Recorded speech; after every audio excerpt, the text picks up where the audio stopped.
Ingin merasa cukup dan berharga, tanpa terus-terusan butuh pujian atau persetujuan orang lain. Hmm, Selamat datang di Hening Sejenak.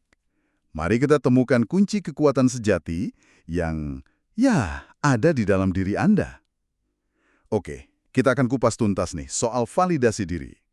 Pernah nggak Anda ngerasa nilai diri itu kayak naik turun tergantung omongan orang? sering banget itu kayaknya ya. Nah, itu yang mau kita bahas. Intinya, ada dua sumber pengakuan nih. Dari luar, atau kita sebut validasi eksternal, dan dari dalam, validasi internal.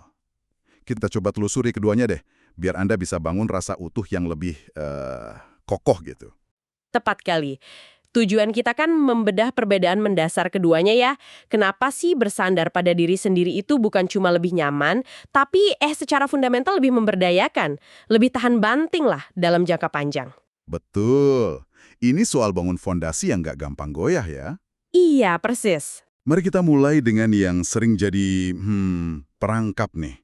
Validasi eksternal. Ini kondisi di mana rasa berharga Anda sangat bergantung pada apa kata orang, pengakuan mereka, atau ya pujian yang Anda terima.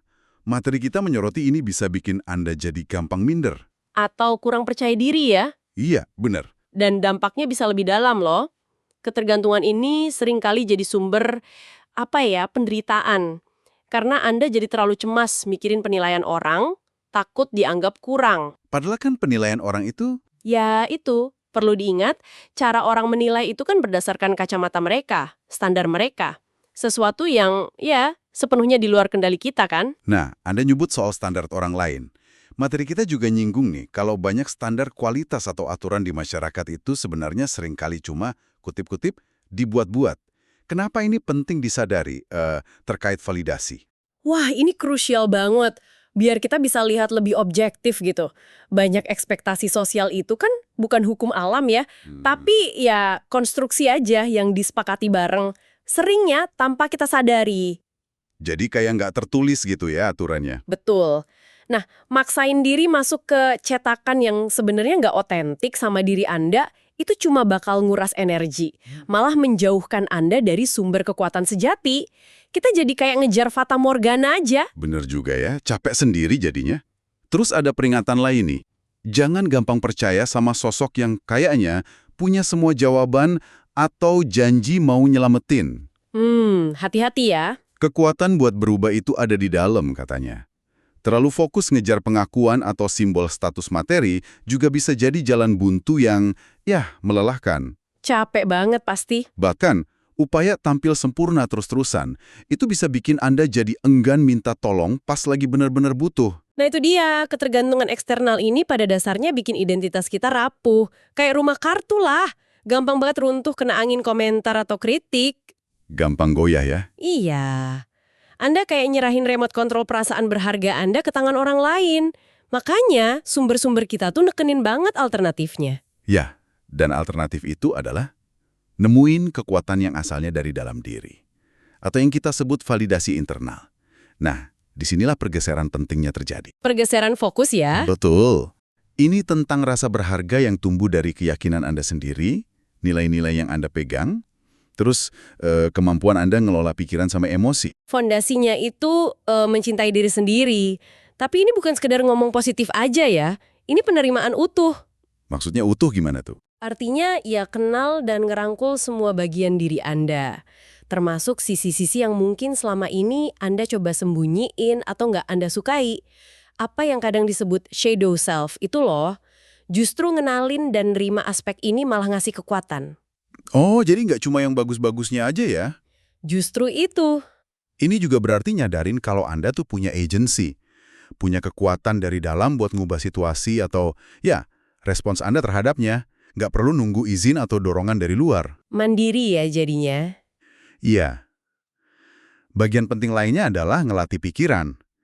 Pikiran negatif soal diri sendiri itu seringkali cuma drama mental aja, bukan cerminan realitas siapa Anda sebenarnya. Belajar ngamatin aja, tanpa langsung percaya, itu kuncinya. Dan soal rasa percaya diri yang sejati itu gimana tumbuhnya? Bukan dari pujian sesaat, tapi dari pengalaman nyata kita percaya sama diri sendiri di berbagai situasi. Maksudnya? Yakin kalau Anda bisa hadapi tantangan gitu. Walaupun hasilnya mungkin nggak sempurna. Ini ngubah cara kita lihat kegagalan. Tepat sekali. Jadi, alih-alih ngelihatnya sebagai bukti nggak mampu, kegagalan itu jadi, ya data aja. Umpan balik buat belajar dan tumbuh. Fokusnya geser dari ngejar tepuk tangan ke ngelakuin tindakan nyata yang bermakna buat Anda.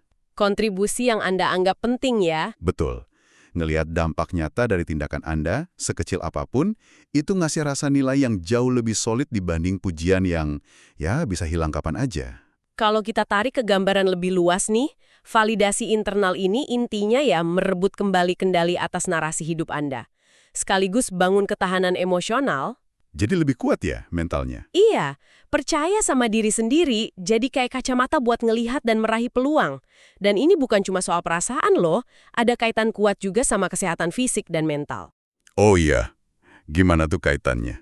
Mirip efek placebo lah yang udah diakui sains, keyakinan kuat pada kemampuan diri buat sembuh atau berubah itu ternyata bisa secara nyata mempengaruhi proses biologis dan psikologis kita. Kekuatan keyakinan itu, wah luar biasa. Jadi apa nih rangkuman pentingnya buat Anda yang dengerin? Intinya adalah sebuah pergeseran fokus ya. Dari nyari validasi di luar yang sifatnya sementara dan nggak pasti, ke bangun fondasi internal yang kuat dan stabil. Kenali diri Anda seutuhnya, terima apa adanya, kelola pikiran Anda secara sadar, dan fokuslah pada tindakan yang punya arti untuk Anda, lepas dari riuh lendahnya penilaian eksternal. Ini jadi nimbulin satu pertanyaan reflektif yang penting nih jadinya.